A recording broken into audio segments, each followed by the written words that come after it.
যদি লজ্জিত শব্দবোৰ পকেটত থৈ দে ফকতীয়া ৰেপ লিখা আজি তই বাদ দে মামী পাপা ঘৰত আছে কথাটো তই মন দে পাৰ যদি মোৰ কথা আজি তই শুনি দে হাই ফাই আমেৰিকা নহয় এবাৰ তই ধ্যান দে সোণালী অসম কণীত আজি তই থিয় দে নোৱাৰ যদি নৰো বুলি আজি কৈ দে আৰু সমাজক কৈ দে ৰাইজ আই এম চৰি দে সকলো শেষ এই লজ্জিত ৰেপাৰ্ছ কেইটাৰ কাৰণে নচলে আমাৰ অসম দে অ'কে আংকেল ইউ লিচেন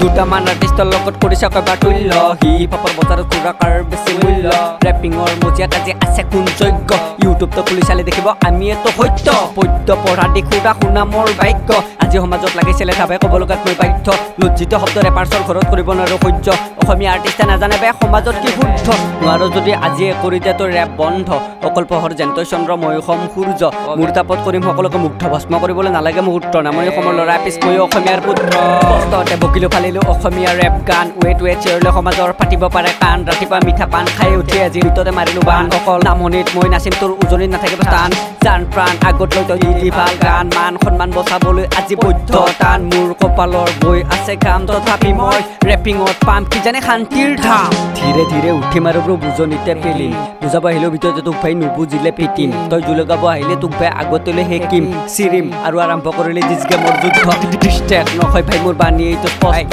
ৰত্ন পাম বুলি ইয়াতে কৰি আছো ময়ো কষ্ট হেংদাং নালাগে হাততে কলমে মোৰ অস্ত্ৰ শাস্ত্ৰতে বহিলি সুৰাক মই লিখনিতে ব্যস্ত স্পষ্ট মই মোৰ বাণী এইটো স্পষ্ট আধৰুৱা লাইফ অসীম মোৰ স্বপ্ন ফকতীয়া লিৰিক নহয় এয়া মোৰ দেশৰ ৰক্ত স্পষ্ট মই মানুহটো হ'ল স্পষ্ট যি বুজালো বুজি পালে ন আৰুনো কি কম